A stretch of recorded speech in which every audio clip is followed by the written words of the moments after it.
to Complexity Made Simple. My name is Paul Allen, and before we get into today's video, just a reminder, some great news. The design of experiments for 21st century engineers, the Minitab version, has just been released. I know for those of you unfortunate enough to have selected Minitab, you have a great deal of difficulty in understanding this software. So we've created this special version of this text with the Minitab screenshots.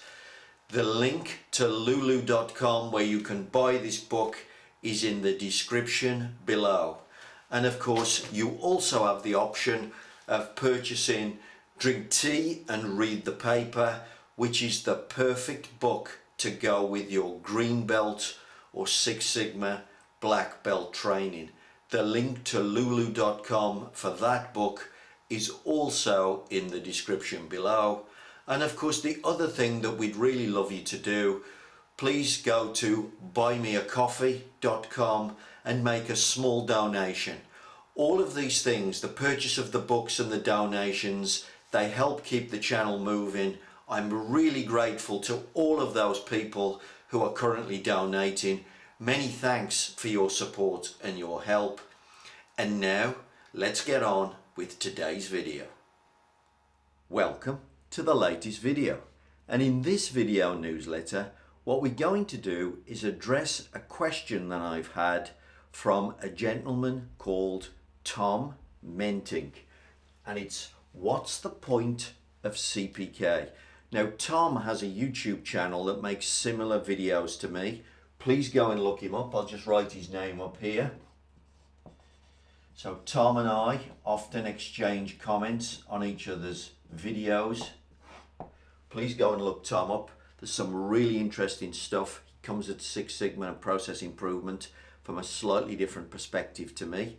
And that makes his videos all the more useful, adding extra information to the subject. But he asked this question, which was really about what's the point of CPK or improved CPK when maybe the only thing that changes is the tolerance. Okay, so we're going to address this. And it is a great question because really the only thing that the customer sees and understands is the actual capability, the actual numbers coming out of the machine. So let me set up a couple of examples and we'll just explain what this question's all about. So imagine what we've got is, let's say we've got a machining center. And what the machining center is doing is it's turning a shaft which we are going to fit in an electric motor. Okay, there's a tolerance for the shaft, and of course the process has a natural capability. And we'll say that the natural capability looks like that.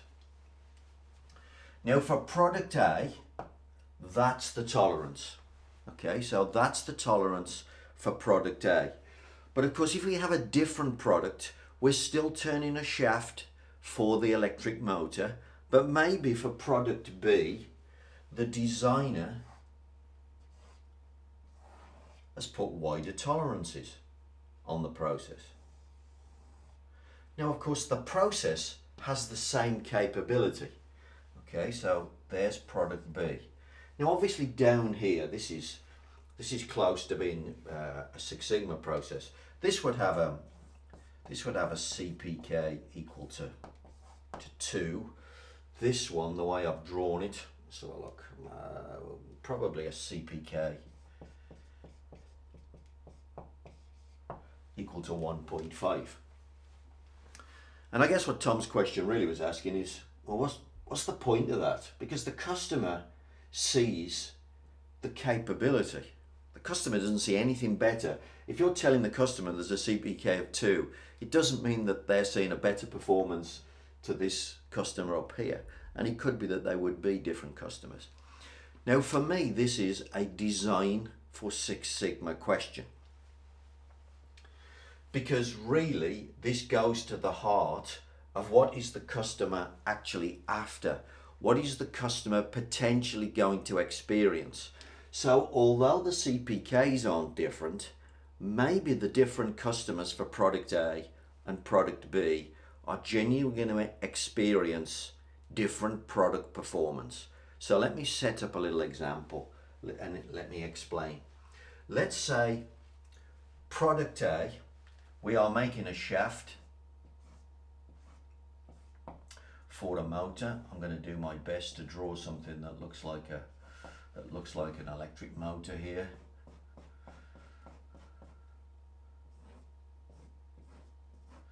Something that looks like that. Okay, so there is the shaft, there is the diameter, which currently we have a CPK equal to 1.5. And the tolerances are much tighter. But then of course we have product B. Product B doesn't look that dissimilar to product A. Electric motor.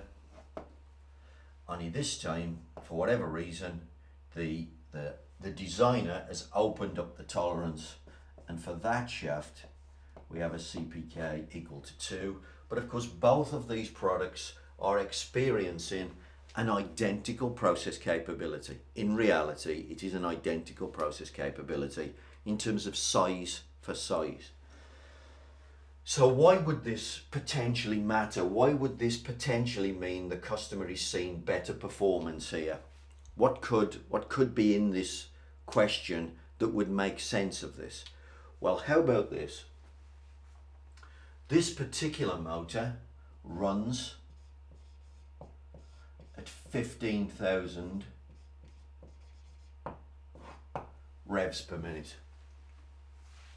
And the reason why the designer put a tighter tolerance on this particular production is because if you allow lots of variability in the mating components at 15,000 revs a minute, this thing is going to shake itself to pieces potentially.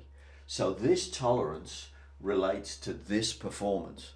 This is a design for Six Sigma issue right here. Now we'll say product B, on the other hand, is only going to do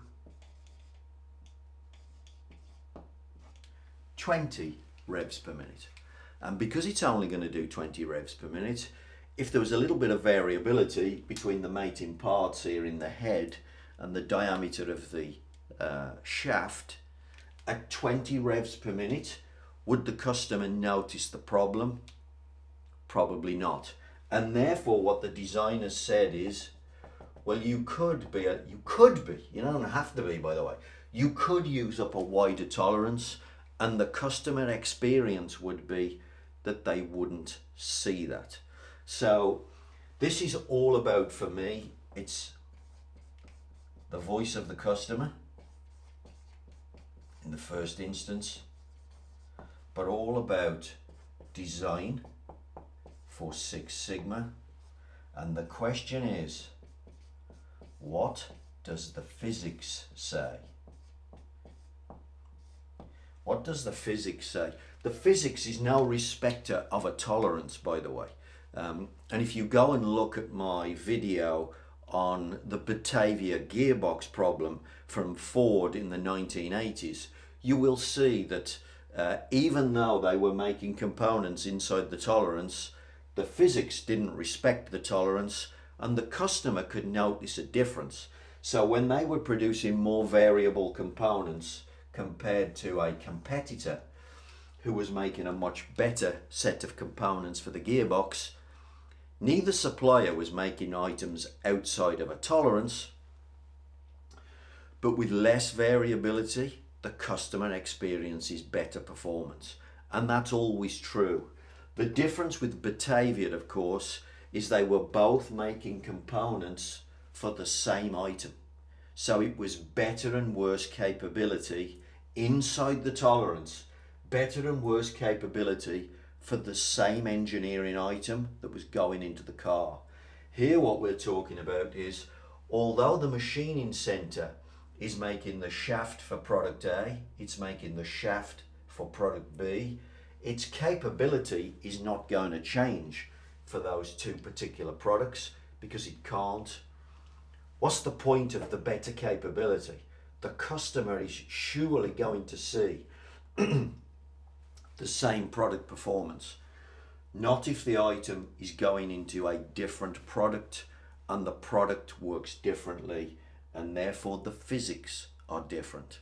So although the capability is the same, the customer experience is not the same because the physics that they're utilizing in the product and the use they're putting the item to are completely different, and therefore this capability does make sense.